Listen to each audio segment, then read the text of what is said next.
Chapter 1. Prior to Conception. What was I? After self-realization, does a man still have ego? He has no acquaintance whatsoever with the ego. So long as one identifies with form, the ego is there. Since a self-realized one no longer has any identification with the body form, the question simply does not arise. And what's more, of his very existence he is not even aware. That means the self-realized principle witnesses the manifest principle, which is the life force, together with the beingness. When one has no form, a person has no more problems. Not a line of the body touches him. That self-realized entity witnesses all the manifest, together with the world and also beingness. In the case of one who has self-realized, do all body actions happen spontaneously? All actions happen spontaneously. When the beingness was conceived, the body formation took place spontaneously around it. There was no question of building the body by someone. In the case of a jnani, one who is established in the Absolute, how can things happen around him for his sustenance? With a child, nature has provided parents so he can develop with their help. But the jnani has nobody around him. When the beingness was in the womb, formation of the body occurred spontaneously, did it not? Similarly, in the case of a jnani, since he is one with nature, he is nature itself. So it is the worry of nature to look after him. No personalities as such are required. Everything just happens around him. There are all these great yogis who try to live for thousands of years. They hang upside down, live on air, or just on water. What is it that interests them? And why are they living so long with so much suffering? They get some kind of satisfaction out of it. The fact that they are doing something spiritual or doing penance. They want to prolong that and feel they have a certain duty by prolonging their life in the spiritual field. On what does this beingness depend? Because of what do you survive? This life does not continue. Why? When something goes wrong with the body, it comes to an end. You are confident that you are, but what does it depend on? And through what cause does this confidence, this beingness, disappear? In the process, the beingness becomes non-being, and non-being in turn becomes spontaneously being. Now, whom should we question as to how this happens? One has to investigate oneself. You have the faith, you are. On what does it depend? Nobody investigates on these lines. Why this beingness? How am I? Why am I? On what does it depend? This aspect is never considered. People consider only the relative factors concerning the body-mind, and the area beyond that they never look into. What do you mean by death? A common word, a common parlance. This faith I am has disappeared. The confidence that I am is gone. That is death. Some people want to prolong their life. It means that they have self-love. Does it mean that they are within the limits of Maya, illusion, or have they transcended it? Once you have transcended the body idea, it does not matter whether you live a short or a long time. You do not depend on anything for your existence. Try to find out for yourself what you are, without depending on anything or anyone.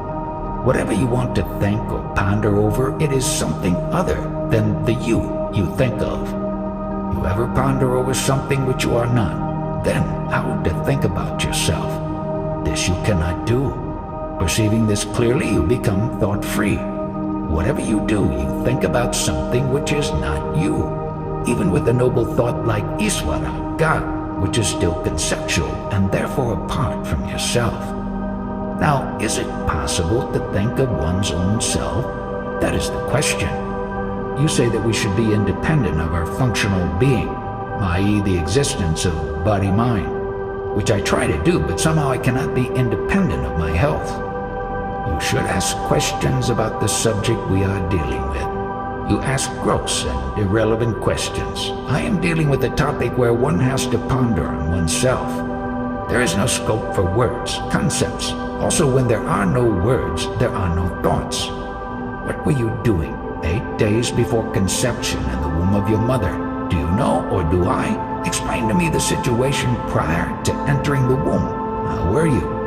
Only you can say anything about that state. I do not remember, but I was beingness? Translator. Beingness comes in the womb. Beingness in a dormant condition, in the fetus in the mother's womb. Who knows about the beingness before conception? If you had been aware of the beingness before conception, you would not have cared to enter the womb. I do not remember.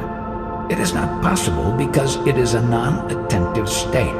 So where is the question of remembering? With beingness, attention starts later. Beingness comes in the womb in a dormant condition. That borderline between being and non-being is Mula Maya. Glorious names are given to it. Initially there is no attention, and suddenly attention begins. Here is a cigarette lighter. Before it came into existence, what was its name?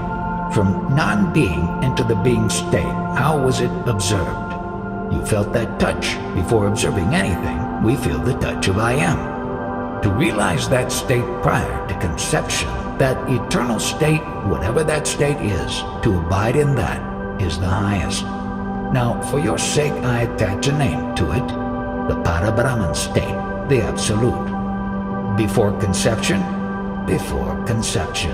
Whatever state exists, that is your most natural, perfect state. It always prevails.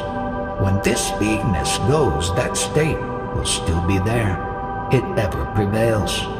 The state in which you were 8 days prior to conception and millions of years back, whatever it was, that state prevails, and now also it does. And after the departure of beingness, it still prevails. Because of my present state of health, I am not inclined to talk much. Dealing only with this topic, only a rare person will understand what I am driving at. When someone asks me some gross questions, do you expect me to come down to that level and explain all details as if in a kindergarten class? I have some very strange questions. Before my birth, at my conception, who pulled me into the womb? My father, my mother, and in what form? That would be a possibility provided I had a certain form, color, design, prior to conception. Then only could I have been pulled inside. The one who has solved this riddle comes to the conclusion that this beingness and this entire manifest world is unreal. There is no need for knowledge when this beingness was not. When even great gods like Brahma and Vishnu were confronted with this puzzle, they closed their eyes and went into samadhi and just disappeared. They did nothing. What could they do? At present you feel you are, because of the association with the vital breath. Because the vital breath is operating, you know you are. When the association is not there, what can you do? Can you actually do anything? What can I do to acquire knowledge? Do nothing except hold on to yourself. Just be in that beingness. Then it will tell you how beingness turns into non-beingness. Therefore I tell you just one thing. Catch hold of that touch of I amness only, that beingness. Dwell on it and contemplate on that only. The best thing to do is to be there in that I am state. To be is meditation. There is no be there, just be. Is it possible the whole day, any special meditation? Who says for the whole day? Who else can say for the whole day except the beingness? It can capture everything in this contemplation, but it cannot capture itself. Is karma a problem which we create? The one which has created you has created this karma and the problems of karma, so that you involve yourself in it. Who has created you? What do you mean by karma? It is movement, activity. As long as one is subject to karma, one encounters it and it appears as something real. But is it not actually an illusion? I try to keep you trapped as though you were in the womb. If you listen to me carefully and quietly, everything will be sprouting. It is a common mistake, a blunder, that we have become identified with the body form. The last mistake? The first and the last. Again, remember the words which I have spoken earlier. The seed which has created this body and everything else, so long as it is alive, moist, you will explain these words. Once that seed is gone, you are in eternity only. in your eternal state. Out of a very small seed, a very big tree grows into the sky. Similarly, this small seed, this beingness, I amness touch, out of that seed all this manifest world is created. At this point there is no energy left in the words, therefore you cannot further express it verbally. My ego, my body, the other bodies of egos here in this room, what they are hearing are all concepts, movements in this beingness. Is this correct? Yes, if you want to understand more clearly, take the example of a dream, your dream. Since I am touching on the highest aspects of knowledge, I am not in a position to reply to any gross questions. If somebody talks or asks questions, I am not going to challenge him because to him, from his standpoint and from his level, these are correct questions. Right now, if I have to be interested in a state at all, it is that state 8 days prior to conception, the Parabrahman state. Yesterday the word ego was used, as also today. On what level is this ego attached and when? Everything is most sacred and most unsacred. The question of sacred and unsacred is there so long as that beingness is there. If the beingness is not, where is the question of sacredness or non-sacredness? You meet some persons and call them very knowledgeable. They will tell you that in the next birth you will be a great king, and in the birth after that a still greater king. When such advice is given, the listener is very happy, very contented. Self-love is the underlying illusion. But nobody wants to admit that. Nobody wants to give up his beingness, his I am knowledge. Suppose the following question is directed to an intelligent person. Prior to conception, how were you? This person would reply as follows. I was in a dormant condition in the essences of my parents. That would be how a smart person would reply. It is, however, based on the conventional outlook, and if you trace it further to the parents' parents, etc., you will have an infinite regression on your hands. Therefore, this principle, which has no form but is only knowledge in a dormant condition, if you trace it to its source, it goes back to eternity. That is why the principle is eternal.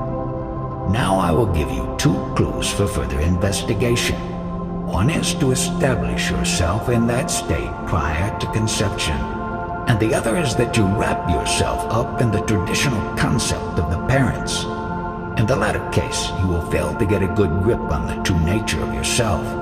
The conventional knowledge is not destroyed, but there is no need for it because, basically, it is unreal. It is untruth.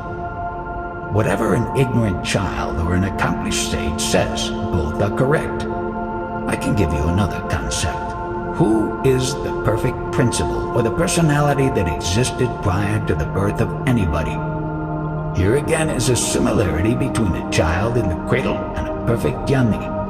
When a child tastes food, he does not know whether it is urine or fecal matter, food or milk.